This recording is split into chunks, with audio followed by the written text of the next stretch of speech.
नमस्कार विद्यार्थी मित्रों.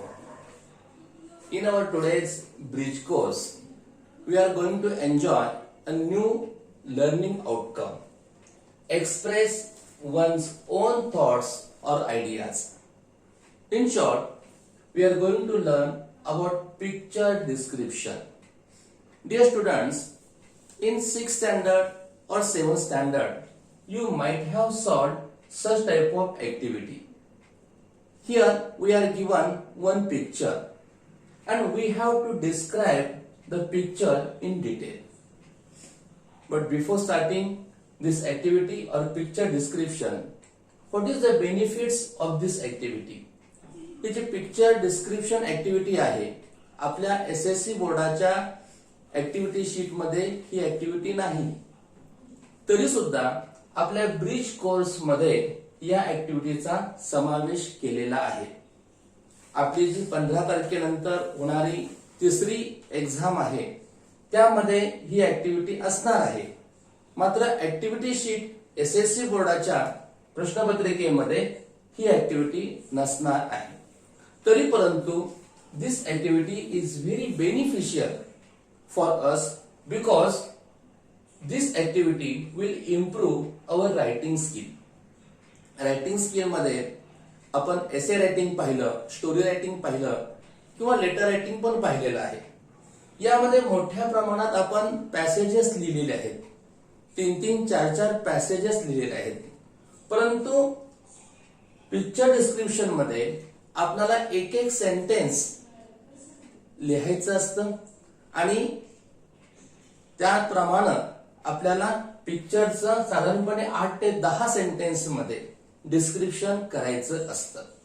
प्रत्येक सेंटेन्स हे सेपरेट असणार आहे आणि त्यामुळं as you know sentence is the basic unit of a language and once you learn how to build a sentence, how to make a sentence, then by the combination of 5 to 6 sentences we can form a paragraph, and among 3-4 paragraphs one essay will be completed.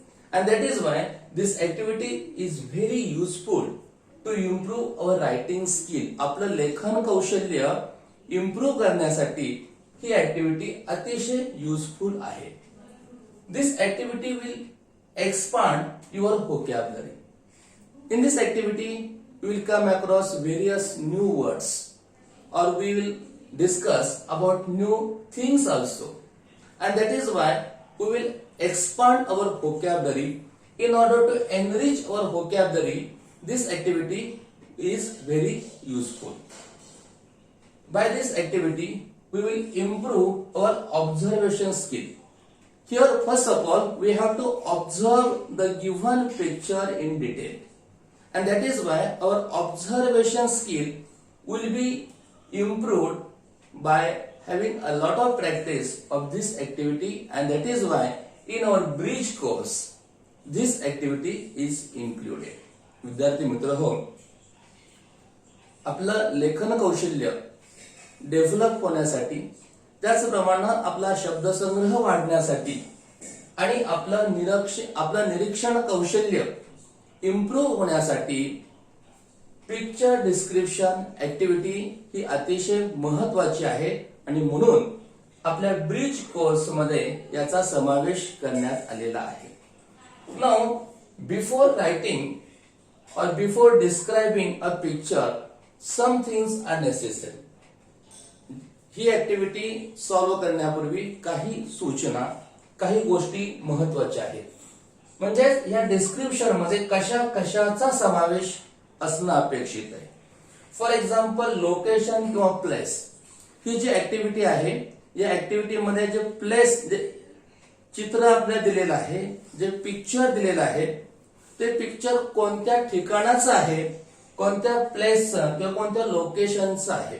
For example एखादा market scene असेल, एखादा playground वरचा scene असेल किंवा एखादं park असेल किंवा एखादा स्विमिंग टँक असेल, ज्या ठिकाणाचं आहे ते ठिकाण सुरुवातीला आपल्याला मांडायचं आहे. In this picture there is a swimming tank or one can see railway station in this picture. मित्र हो, सुरुवातीला हे पिक्चर कशाचं आहे हे तुम्हाला एका ओळीमध्ये सांगायचं आहे. This is a picture of playground. In this way, we have to begin the sentence. Then the actions. In this picture, various actions are taking places. That means, बाजारामध्ये जर आपण गेलो तर वेगवेगळ्या प्रकारच्या ज्या काही कृती घडत असतात. कोण मार्केटमध्ये एखादी वस्तू विकत घेत आहे, कोण कुणाशी बोलत आहे, किंवा इतर काही ऍक्शन्स असतात. त्या ऍक्शन्स आपल्याला लिहायचे असतात. Then we have to discuss about the characters or people. In the picture, various characters, maybe animals, birds, or people are there. We have to mention these people or that characters. Then impression of these characters by looking at the images or the pictures of these people or that any character, animal, or bird. What is the impression? They are looking happy, they are looking sad, they are enjoying, they are worrying. Their impression we have to mention. And other details by looking at the picture with the help of your own imagination, you can add your own details. Okay. त्याचप्रमाणे या ज्या ही जी picture description activity आहे, ही activity solve करत असताना तुम्हाला काही शब्द वापरायचे आहेत. प्लेस दर्शक किंवा ठिकाण दर्शक, ज्याला आपण ऍडव्हर्ब क्लॉज ऑफ प्लेस असं म्हणतो, ते प्लेस दर्शक, ठिकाण दर्शक शब्द. For example, in front of, by the side, backward. In the same way, near, on, in. That is the words which show the place of a particular people or particular character in the picture. अजून काही गोष्टी महत्वाच्या.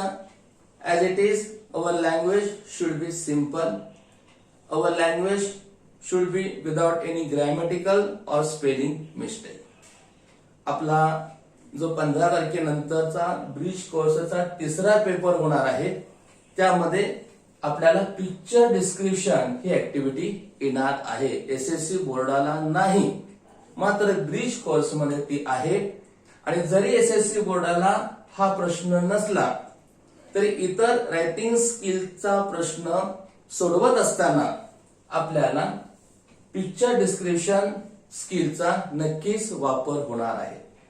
Now let us imagine in our bridge course activity sheet such type of picture is there. Now observe the picture. First of all, we have to see the picture, then observe it carefully.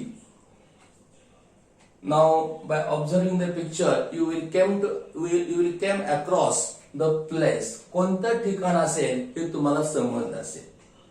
तर त्या picture मध्ये कोणकोणते characters आहेत. पहिली गोष्ट, 3 मुलं आहेत. त्याचप्रमाणे 2 प्राणी सुद्धा आहेत. त्यानंतर तुम्ही ह्या मुलांचे चेहरे पाहिले तर चेहरे कसे दिसत आहेत? अतिशय आनंदी दिसत आहेत. आणि त्यामुळं ही मुलं आनंदामध्ये एन्जॉयमेंट त्या ठिकाणी करत आहेत. प्रत्येकाची काही ना काहीतरी ऍक्शन सुरू आहे, प्रत्येकाची एक विशिष्ट कृती सुरू आहे. फॉर एक्झाम्पल, या ठिकाणी ही जी मुलगी आहे ही रोप क्लाइम्बिंग करत आहे. हा जो मिडल मुलगा आहे तो स्लायडर वरती त्या ठिकाणी घसरगुंडी ज्याला आपण म्हणतो ते एन्जॉय करत आहे. हा झोका खेळतोय, हा झोका म्हणजे स्विंग, हा स्विंग त्या ठिकाणी खेळत आहे. त्याचप्रमाणे एक डॉग, एक किंवा पपी आपण म्हणूया, एक रॅबिट त्या ठिकाणी आहे, ते ग्रास मध्ये खेळतंय. In this way you can describe whatever may be in the picture. In our bridge course activity you have to write near about 7 to 8 sentences. Okay, now let us see how to describe the picture. See, this is a picture of a park. हे कशाचं picture आहे? हे पार्कचं किंवा एखाद्या गार्डनचं, बागेचं चित्र आहे. This is a picture of a park or a garden. In this picture, I can see 3 children and 2 animals. Children are enjoying their various games. A girl is enjoying rope climbing. At the same time, a boy in a middle is playing sliding. The boy next to him is engaged or is enjoying a swing. A boy is enjoying a swing. By looking at the faces of these children, they are looking very happy. Everyone is engrossed in their game. Everyone is enjoying the game. They are very happy. At the same time, one puppy and a rabbit is there in the picture. A puppy is sitting on the ground while a rabbit is playing in the grass. मित्रहो, अशा प्रकारे जर आपल्या activity sheet मध्ये एखादं picture आलं तर त्या पिक्चरचं डिस्क्रिप्शन करायचं आहे. शेवटचा 1 मिनिट. यामध्ये महत्वाची गोष्ट जी तुम्हाला सेंटेन्सेस वापरायचे आहेत त्यासाठी टेन्स महत्वाचा आणि हा जो टेन्स असणार आहे हा टेन्स कोणता असणार आहे तर सिंपल प्रेझेंट टेन्स किंवा मॅक्झिमम प्रेझेंट टेन्स किंवा present continuous tense. Maximum action दाखवत असताना the boy is climbing, the boy is playing a swing. Maximum sentences ही तुमची असणार आहेत प्रेझेंट टेन्स मध्ये. त्यातल्याही त्यात तुमचा प्रेझेंट कंटिन्युअस टेन्स या पिक्चर डिस्क्रिप्शन मध्ये असणं अपेक्षित आहे. ओके, आपल्या ऍक्टिव्हिटी शीट मध्ये या प्रकारचे अजून 3 पिक्चर्स दिलेले आहेत. You have to see this activity sheet in detail and enjoy this activity and you have to describe these 3 pictures in your own words. Okay, thank you.